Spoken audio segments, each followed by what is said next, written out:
देवियों के मुखाबिंदु से और संत महाराजों के मुखाबिंदु से बहुत अच्छी अच्छी बात सुने आप लोग। घुमा फिराकर आप लोगों को चेतावनी दी गई और आज के पहले जितने भी संत महापुरुष आए हैं सभी को चेतावनी दिए हैं, जगाने का काम किए हैं। जो जग गया वो तो महान हो ही गया,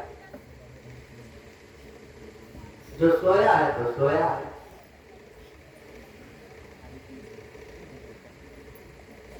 इस सरकार संसार में बहुत कम लोग जगे हैं, ज्यादातर तो सोए हुए हैं। और यहाँ पर जितने लोग हैं बहुत ज्यादा सपने में हैं। कहा जा रहा है कि उमरपुर गांव में श्री लल्लन जी के माध्यम से सत्संग हो रहा है, संत महापुरुष आए हुए हैं, प्रवचन दे रहे हैं, लेकिन हमारे देखने में लग रहा है कि ये सभी बातें सपना में है। सभी लोग सपने में है। जिस तरह से सपना लोग देखते हैं, बहुत कुछ देखते हैं और नींद खुलने के बाद लगता है कि वही झोपड़ी। ठीक उसी तरह से इस साकार संसार में बहुत लोग कल्पनाएं बहुत कुछ करते हैं, लेकिन कल्पना को यथार्थ में बदलते तो जीवन सार्थक हो जाएगा। कल्पना और यथार्थ में बहुत अंतर है।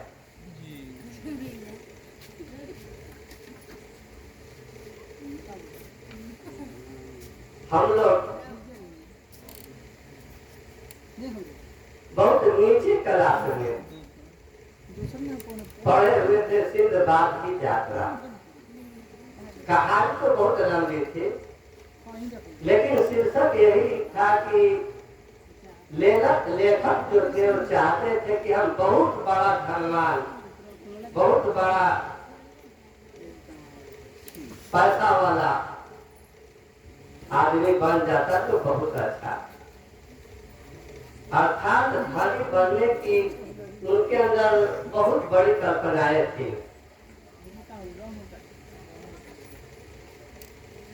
एक बार नदी के किनारे वो बैठे हुए थे और बैठकर सोच रहे थे धनी बनने की बात, बहुत बड़ी कल्पनाएं कर रहे थे। आप लोग देखते होंगे कि जब लोग किसी बात को सोचने में विभोर हो जाते हैं, अस्थायी जब बैठ जाते हैं, तो वो समय समझ नहीं आती है कि धूप है कि छाया, कहाँ बैठे हैं कहाँ नहीं बैठे हैं, और सोचने में विभोर हो जाते हैं। कुछ रहता है कलम रहता है इसी तरह से चिंतित रहते हैं, कुछ रहता है तो खा कर देखते भी हैं, करते हैं। ठीक उसी तरह से वो सोच रहे थे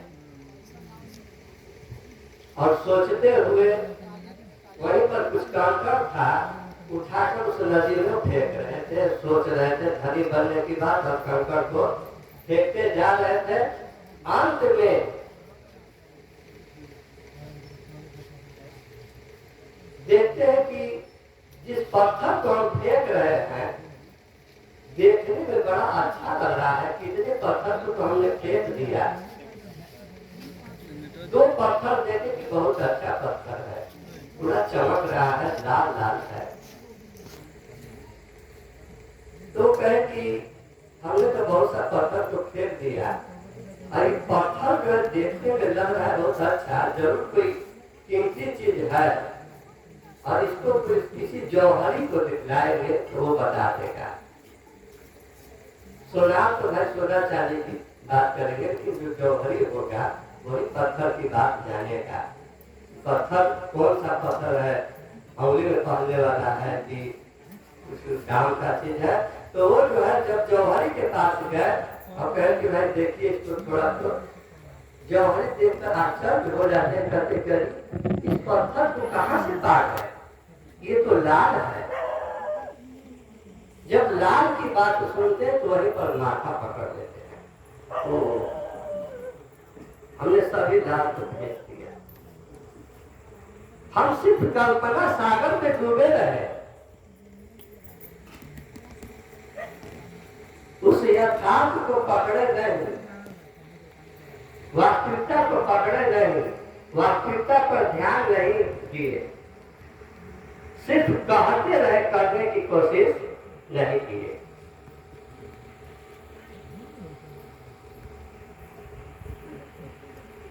तो आता है कि हम यदि कहने से ज्यादा करने की ओर चले तो जीवन हमारा महान बन जाएगा।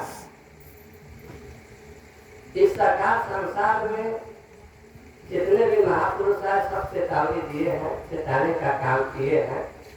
आज हम लोग कहते हैं कि देश हमारा आजाद हो गया, हम लोग आजाद हो गए हैं। उस समय उसके पहले बहुत बड़ी जमींदारी प्रथा थी, पहले जमींदारी प्रथा के चंगुल में थे, उसके बाद मुगल साम्राज्य राज हुआ, उसके चंगुल में थे, फिर अंग्रेजों का राज हुआ, उसके चंगुल में थे। अब हम लोग स्वतंत्र हो गए, आजाद हो गए, लेकिन हम लोग देखते हैं कि अभी हम आजाद नहीं हुए हैं।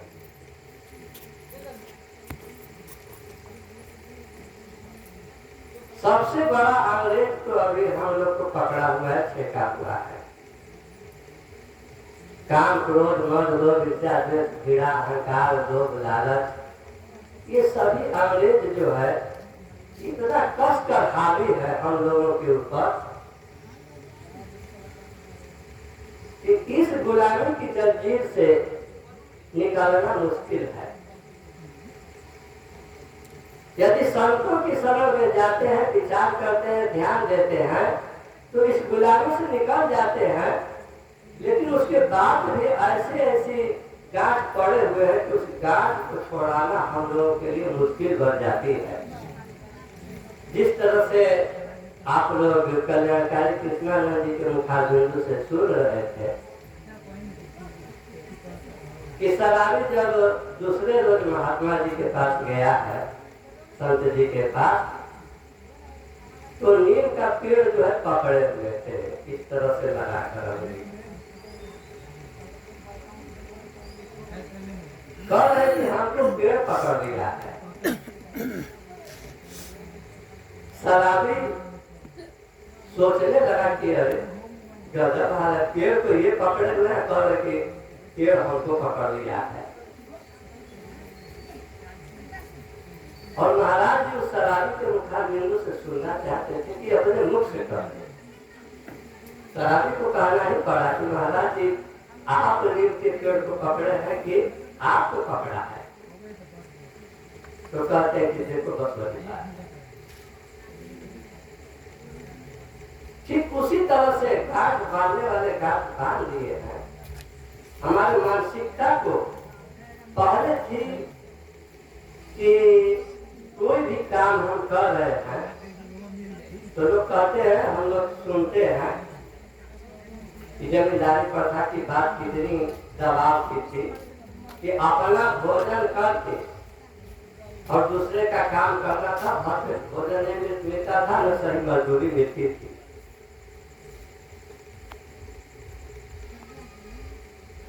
उस गुलामी से हटाने के लिए बहुत से संत महापुरुष आए, लेकिन बीच बीच में जिसका साम्राज्य बनता गया वो हावी होते गए, और वो हावी जब होते गए तो ये दबा रख गया। लेकिन चारों तरफ से जब आप स्वतंत्र हो गए, इस स्वतंत्र के बारे में आपने सोचा ही नहीं। पहले तो दबाव से काम किया जाता था कि अब इस काम को बिना पूछे हमसे नहीं करना है, लेकिन उसको बाद में मानसिकता में बदल दी गई। कैसे? तो पोथी पढ़ रहा थे। हम लोग के स्वामी जी 3 पद लिखे हैं।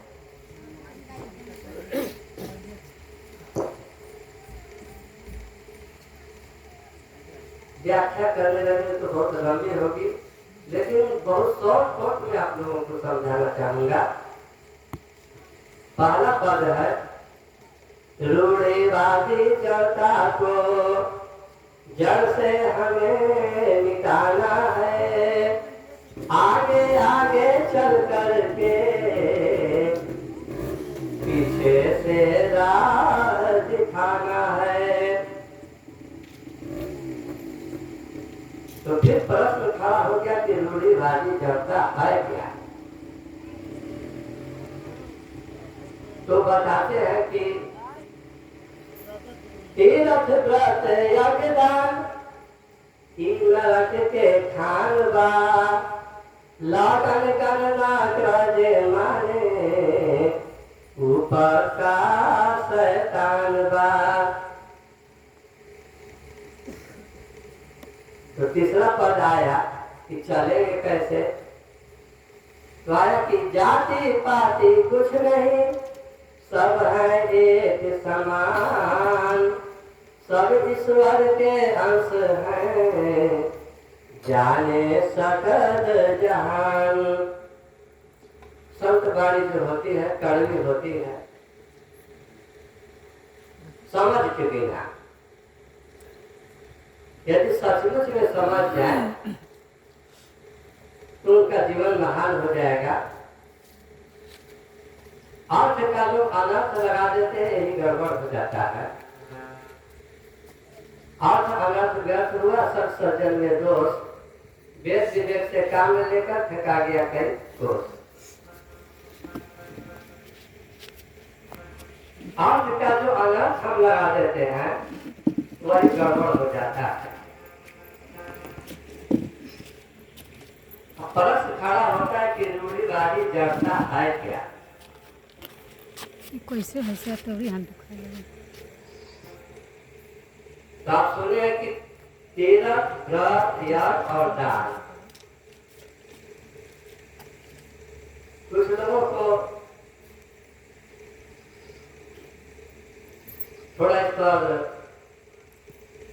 आश्चर्य भी होगी, कुछ लोग इस पर भावित भी होंगे कि जितने संत महापुरुष आए हैं इसका बहुत बड़ा योगदान दिए हैं। और ये जो है कहें कि तीर्थ व्रत यज्ञ दान की नरक के खान का, लगन गणना ग्रह के माने वो पक्का शैतान का, ये कौन सा पैदा हो गया है? इसका अर्थ समझे।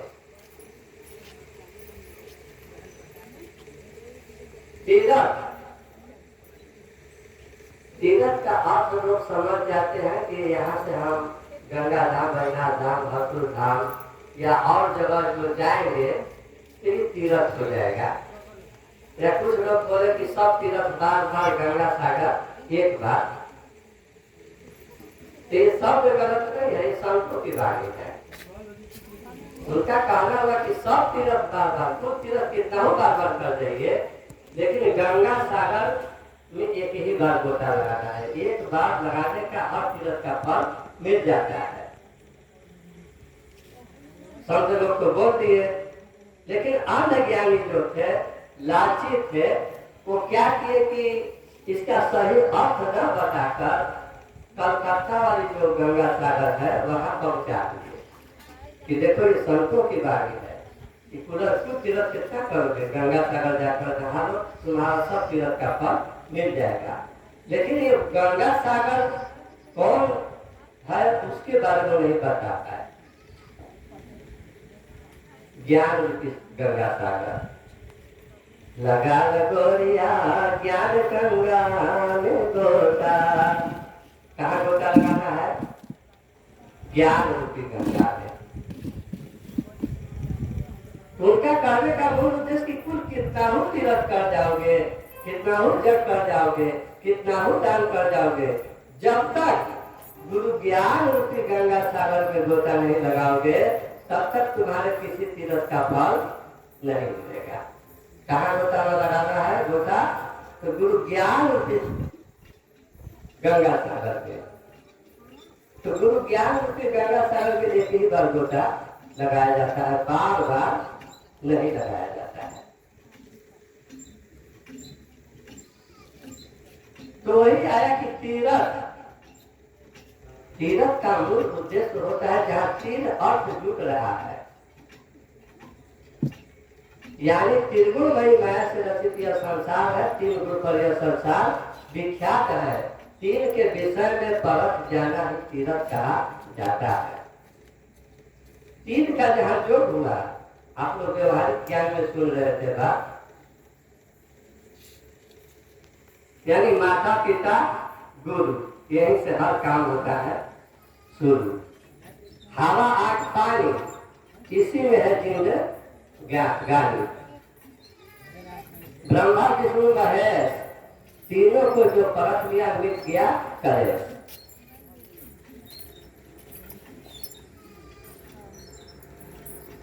सास ससुर पति, सेवा में मन लग गया तो मिलना ही है उसको मुक्ति गति।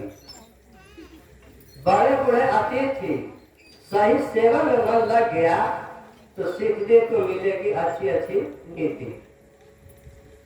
यानी तीन का जो होता है उसे ही तीरथ कहा जाता है। तीन के बारे में परख देना ही तीरथ है, यानी माता पिता गुरु की सेवा, बड़े बूढ़े अतिथि की सेवा, पति सास ससुर की सेवा में जब लग गए तो यही पर हर कुछ मेवा मिलने वाला है। तो इस तीरथ के बारे में बोले रूढ़िवादी चर्चा इसमें क्या आ गया, तो जो हमारे अंदर मानसिकता बन चुकी है कि हम यहाँ से जाएंगे भोले बाबा के यहाँ, जब चढ़ा देंगे हमारा सब पाप मर जाएगा, यही रूढ़िवादी है, हमारा उद्धार हो जाएगा, ये भावनाएं जो बनी है यही रूढ़िवादी है। आपके पास रुपया पैसा है, धन है, आप देश दुनिया घूमिए, जहाँ इच्छा हो तहाँ जाइए, देशाटन कीजिए, इसमें कोई दोष नहीं है। लेकिन जो अंदर में मानसिकता बना लेते हैं कि हम घूम लेंगे और दान कर देंगे हमारा सब उद्धार हो जाएगा, यही जो रूढ़िवादी है।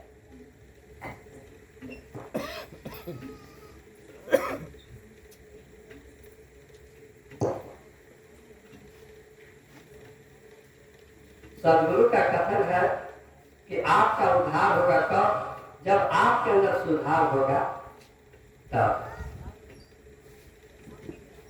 व्रत का अर्थ होता है बर्ताव, व्रत का अर्थ होता है बर्ताव। व्रत लगाने वाले संत महापुरुष ही लगाए हैं, कोई साधारण व्यक्ति नहीं लगाया है। वो क्यों लगा दिए? वो देखते हैं कि लड़का जिस तरह से विद्यालय में जाता है पढ़ने के लिए, उसको एकाएक जो है रजिस्टर या कॉपी किताब नहीं दे दिया जाता है। शुरू में इसलिए पिचिंग चलती थी। आजकल के तो मास्टर लोग बहुत से गद्दार हो गए हैं पैसा कमाने के चलते। लड़का को अभी मैदान होकर पानी छूने का जानकारी नहीं है, इतना महंगा कीमती कॉपी किताब और कलम धरा देते हैं, उसी तरह से उसी पर चीज खास रहा है, बल्कि काफी फाड़ फिर दूसरी कापी आएगी। ये सब यूज में आता है, उसका बहुत बुरा परिणाम होता है। आज के जगह पर डॉक्टर मास्टर बहुत से लोग जो है कि उनके में बहुत काफी गड़बड़ी आ गई है। अब उधर हम नहीं जाएंगे तो कथा आगे बढ़ जाएगी, बस आप लोग खुद समझ जाएंगे। तो मास्टर पहले के देखते थे कि लड़का जो है पहले अभी आ रहा है तो कम से कम आना जाना सीख लेगा। चिन्ह भी खींच रहा है तो उसको शाबाशी दी जाती थी, वाह भाई वाह, तो बहुत अच्छा पढ़ रहा है। तो लड़का के अंदर हौसला बढ़ती थी आगे, तो और तेज खींचता था। मास्टर देखते थे कि अब इसका मन लग गया है, तब कहते थे, डांटते थे, समझाते थे कि देखो अब उस तरह से मत करो, अब गोला चिन्ह खींचो। सटा कर एक और गोला चिन्ह खींच दो, बीच में एक लंबा पाइप आ दो, उसके बाद ऊपर से एक जो है रेखा खींच दो और यहाँ पर थोड़ा सा मिटा दो। देखो ये हो गया क। इतना के बाद अब जो क जाना अभी ख ग घ अंग भी ज्ञ अब तक अभी बाकी है। ठीक उसी तरह से आप लोग सत्संग में आकर सिर्फ आधा जगह सीख लिए, बैठना सीख लिए, तो अभी ये जो है अध्यात्म का पहला अक्षर है जिसको क कहा जाता है, अभी सब बाकी है। तो ये अध्यात्म का पहला अक्षर हो गया। तो आया कि ज्ञानी लिखे व्रत, तो व्रत क्यों लगाए कि देख रहे हैं कि अगर हम एकाएक कर देते हैं कि खान पान शुद्ध कर लो, व्यवहार शुद्ध कर लो, वचन शुद्ध कर लो, तो नहीं कर पाएंगे। तो नहीं कर पाएंगे तो उनको व्रत में ढाल दिए कि कम से कम व्रत के नाम पर तो शुद्ध भोजन करेंगे। व्रत के नाम पर अपने से बड़े बड़ों को पैर छूकर प्रणाम करेंगे, यानी बर्ताव में लाने के लिए व्रत को लगा दिए। आप लोग देखते हैं ना कि व्रत के नाम पर लोग कितना सफाई लोग करते हैं, उसमें जो है उसमें सभी को व्रत में क्या करते हैं लोग, अपने से बड़े बूढ़े जितने लोग हैं उनको क्या करते हैं, प्रणाम करते हैं। प्रणाम दीदी, प्रणाम सखी, प्रणाम मैया, यानी सबको प्रणाम करना शुरू कर देती है, गोड़ लगना शुरू कर देती है। यानी बर्ताव को वो जो व्रत में ढाल दिए। लेकिन जब वही ज्ञानी के पास हो जाते हैं, कब तक, जब तक वो अज्ञान में है। तीर्थ व्रत या दान किसके लिए है, अज्ञानी के लिए है। जो अभी गुरु ज्ञान में नहीं आए हैं उनके लिए है। और जब गुरु ज्ञान में जो आ जाते हैं तो गुरुदेव क्या कहते हैं, 365 दिन का एक साल होता है और 365 दिन में 65 व्रत रखकर तुम चाहो कि हम महान बन जाएंगे तो नहीं होते। क्यों, तो 65 दिन कमाए और 300 दिन बैठकर खाए, कितना धन इकट्ठा करोगे। जब तक अज्ञान में थे ये काम कर रहे थे, लेकिन अब ज्ञान मार्ग में जब आ गए हो तो प्रतिदिन स्नान करना है, प्रतिदिन ध्यान करना है, यानी इस व्रत को प्रतिदिन करना है। जो व्रत के नाम पर उपवास करते थे, पेट जलाते थे, क्यों, तो भाई तुम्हारा खान पान गड़बड़ है, उसकी बारह कम से कम पेट भी साफ हो जाए। तुम्हारा विचार गड़बड़ है, कम से कम व्रत के नाम पर कुछ विचार शुद्ध हो जाए। लेकिन जब आप गुरु ज्ञान में आ गए तो इस व्रत को प्रतिदिन करना है, प्रतिदिन स्नान करना है, प्रतिदिन ध्यान करना है, प्रतिदिन शुद्ध भोजन करना है, प्रतिदिन अपने से बड़े बड़ों को पैर छूकर प्रणाम करना है। इस व्रत को बर्ताव में ढाल दिए गुरुदेव। तो कहते इसके पहले तुम थ्योरी में थे, आप प्रैक्टिकल में आ जाओ, तुम्हारा प्रमोशन हो गया। जब वो व्यक्ति बर्ताव में आ गया तो उसको लोग क्या कहते हैं, अब बर्ताव में आ गया, व्रत छोड़ दिया तो उसको लोग क्या कहते हैं, अरे फलानिया तो कुछ न ड्यूटियां करती है, न सावन के सुनारी भुगती है, न ये करती है, लोग करती है। अरे तो साल में तुम तो व्रत भुगते तो पूरा सोचते जब जुटती है, वो प्रतिदिन स्नान, प्रतिदिन ध्यान, क्यों तो हम प्रैक्टिकल में आ गए। उसे समझ में आ गया कि जीवतिया का मतलब होता है जीव पर दया करना, जीव पर दया कर लेना ही जीवतिया है। हम मांस मछली खा रहे हैं, साल में एक बार जीवतिया भूख लिए, तो एक बार जब जीवतिया भूख लेते हैं तो सोचते हैं कि अब हम जल जीत लिए। हमने कहा कि 24 घंटा क्या 48 घंटा भूख कर मर जाओगे तभी तुम्हारे जीव का रक्षा नहीं होगा। तुम्हारे जीव का रक्षा होगा तब जब जीव पर दया करोगे तब। हम देखते हैं कि बहुत सी नारी ड्यूटियां करती है खर और उसी में कितना लड़का जाता है उनका मर।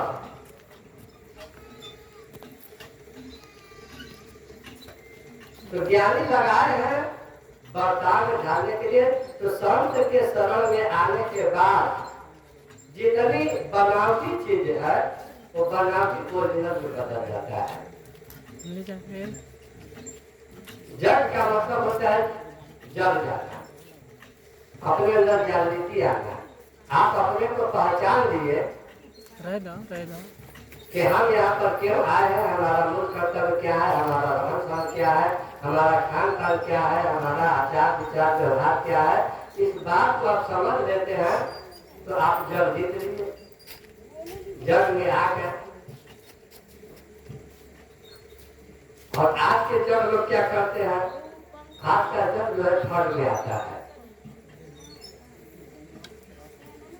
जग का मतलब ये नहीं होता है कि 10 गांव से तस्वीर किए, 2 गांव को खिला दिए, 8 गांव का बचा कर रख दिए, ये जग हो गया। धरा दिया ना आप जग हो गया। और दान, दान का मतलब होता है,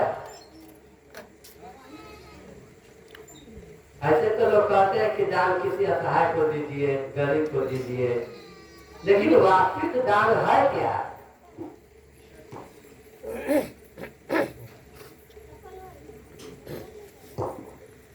वास्तविक दान है अपना कुकर्म, अपनी आसक्ति।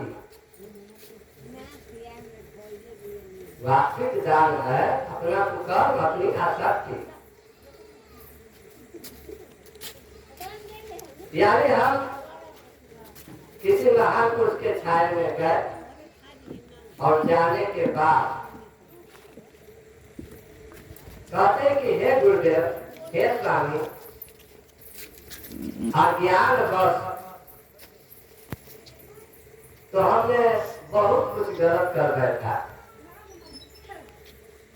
लेकिन अब जो है ये धुआने वाला हमसे नहीं है।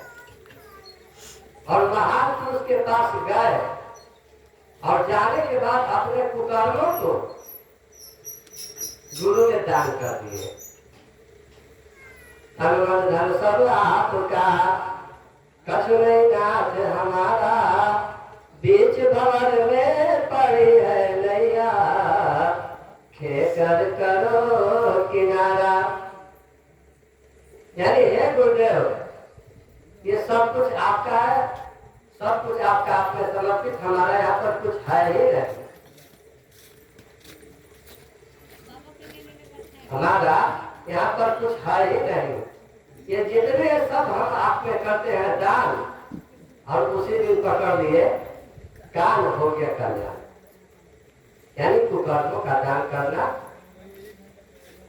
थोड़ा सा लगन गणना के बारे में बताकर एक भजन गाएंगे और उसके बाद फिर आए हुए गायक लोग वो भी गाएंगे, यहाँ पर लोग रहेंगे तो और आप लोग सुनेंगे समझेंगे। एक तो और बात आप लोग समझ लीजिए, जो बताया है कि लगन गणना अदरा भद्रा खरवास मरनाथ देवक पितरपक जंगट रचना मांझी मुंडन गुरुवार आम जान, ये जितनी चीजें हैं ये सब जाल है, अपने पीछे चलाने के लिए बांधा गया है। लगन का मतलब होता है लौ लग गया। आप लड़की पक्ष के हैं, हम लड़का पक्ष के हैं, दोनों तरफ का लौ लग गया। लड़का लड़की योग्यता में है, शादी होगी, यही लगन है। लड़का लड़की योग्यता में नहीं है, पंडित जी के यहाँ गए थे, किसी तरह से लगन निकाल दीजिए, मुहूर्त निकाल दीजिए। पर चलो जो है तो थोड़ा शुगर को आधा कर देते हैं और काम हो जाएगा। आप किसी को अंधा कर दीजिए, किसी को लंगड़ कर दीजिए, किसी का हाथ पर तोड़ दीजिए, तो एक तो इसी तरह से गलत है और गलत उसमें कर दीजिए।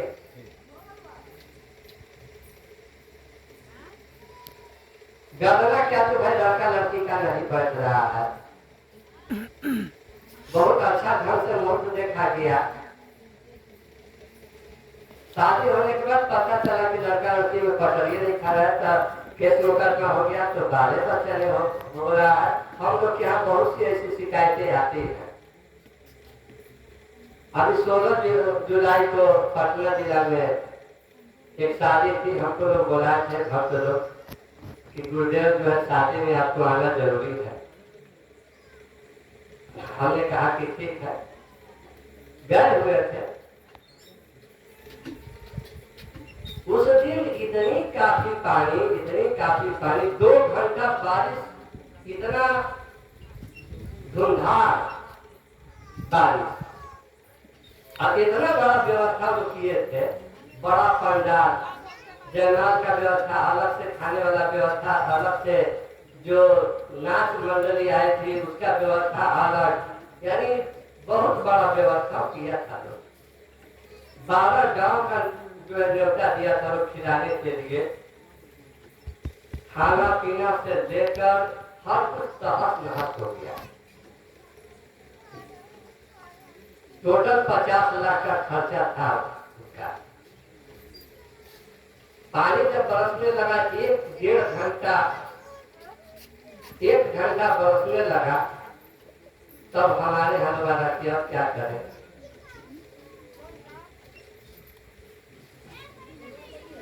कहा कि गुरुदेव तो सब एकदम बर्बाद हो गया, पानी रोकिए।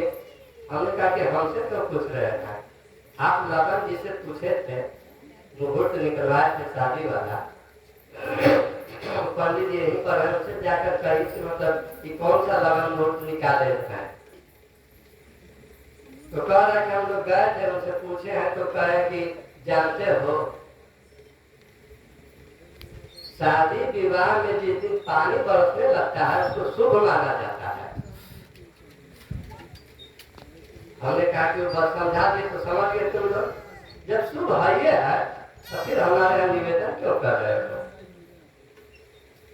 हमने कहा पानी बरसना शुभ नहीं है, और आज के जैसा माहौल है उस हालत में तो पानी बहुत अच्छी चीज है। किसान लोग रो रहे थे, सुबह में सब खेतों में लग जाएंगे, शुभ तो है ही, लेकिन बहुत सा अनाज जो जियाद होगा वो अशुभ में आता है। बहुत सा जो पैसा बर्बाद होगा वो सब अशुभ में आता है, रफयुग में आता है। ऐसा मुहूर्त नहीं रखना चाहिए था। जब वो सब रखे तो उसको देखना चाहिए था कि उस दिन पानी है कि नहीं। लगन खूब अच्छा मुहूर्त रखकर देखे और उसी दिन सब काटा गाड़ी पर खा गई। लड़की का दांत टूट गया, लड़का का आंख टूट गया, दूल्हा के बाबू मर गई। कौन सी भाई लगन। शॉर्ट लाइन में हम बता देते हैं कि लगन गन्ना अदरा भद्रा खरगास मलगास जपक की तस्कत जंगल रचना मानजित मुंडन गुरुवार, ये जितनी चीजें बकवास चीज है। कह देते हैं कि मान दिन है हमारा, ये सब स्वास्थ्य वाली बात आ जाती है। 7 दिन है और 7 दिन के अंदर में ही सबको जन्मना है और मरना है। जहाँ जिसका लंबा परिवार है, 7 दिन में अगर 7 घटना हो गई, किस दिन को कौन काम करेगा। हमारे यहाँ कुछ लोग आते हैं, कहते हैं कि गुरुदेव इस दिन को मत रखिएगा, मान दिन है हम लोग का। तो हम कहते हैं जब मान दिन है आपका तो अपमान मत कीजिएगा। जब मान दिन है तो उसे अपमान कभी मत कीजिएगा, अच्छा से उसको मानिए। कहा कि हमने समझा नहीं, हम क्या जब मान लेंगे तो उसका स्वागत कीजिए, आदर कीजिए। तो कैसे। तो हमने कहा कि मान दिन के आप लोग क्या करते हैं, तो अच्छा काम नहीं करते हैं। तो हमने कहा खराब काम, मतलब कोई काम कुछ करते हैं तो नहीं उस दिन कोई उस तरह से पूजा पाठ या कोई अलग काम हम लोग नहीं कर पाते हैं। तो क्यों क्या हो जाएगा। तो उस दिन घटना घटी थी मान दिन। हमने कहा कि जब 9 दिन बना रहे तो उस दिन खाना भी मत खाइए, भजन गाय महाराज। कहीं जाइए मत, चुपचाप पड़े रहिए, चुपचाप सोए रहिए। भूख बर्दाश्त नहीं होती है। बुला लीजिए कल तो भजन। आइए एगो एगो आइए। तो उस दिन जब 9 दिन बना रहे हैं तो खाना मत खाइए। अगर खाना खा लेते हैं, भूख नहीं बर्दाश्त होती है, खाना खा लेते हैं तो फिर मैदान बचे। और जब मैदान भी बर्दाश्त नहीं हो रहा है तो मैदान अगर हो रहे तो फिर पानी छूना बंद कर दीजिए, कुछ भी उसका मान रखिए। कहने का मूल उद्देश्य कि परमात्मा का बनाया दिन है, उसमें अच्छा बुरा दिन नहीं होता है। अच्छा बुरा आपका नसीब होता है, आपका कर्म होता है, आपका व्यवहार होता है। और आपके अंदर जो मानसिकता बन गई है कि हम पंडित जी के यहाँ पतरा दिखाएंगे, टोपी दिखाएंगे, तभी जो है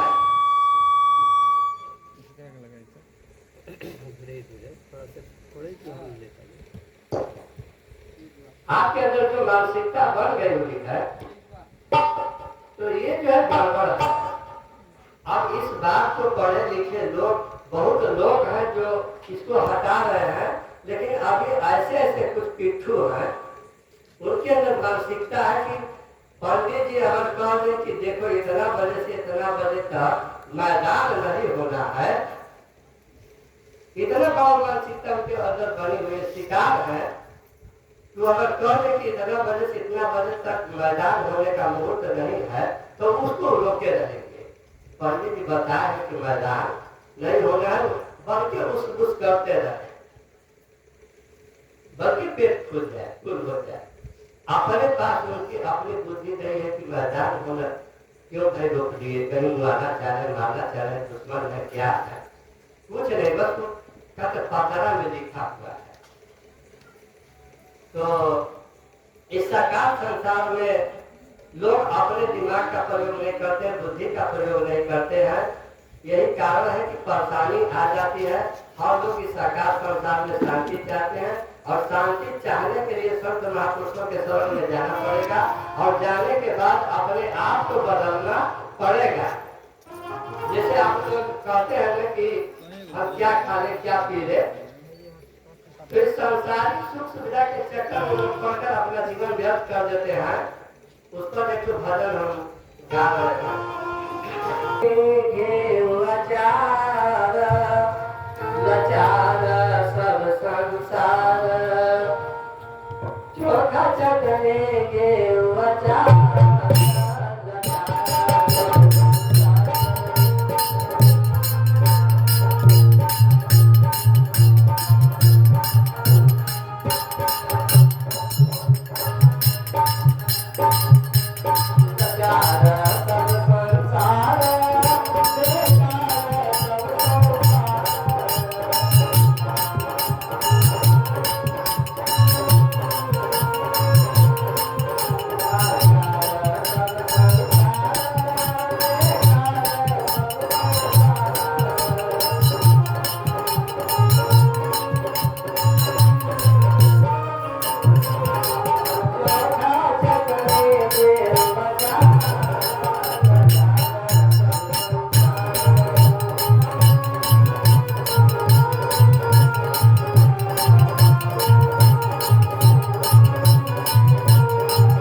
इसका विस्तार नहीं करेंगे, बस यही कहेंगे कि कौन सुनो ज्यादा गुण, राखो गुरु में ध्यान, अपने कर्म पर अडिग रहो, चलो से नातान। इतना ही कहकर इस समय के लिए अपनी वाणी पर विराम दे रहा हूँ। ओम सत्यम सत्यम सत्यम।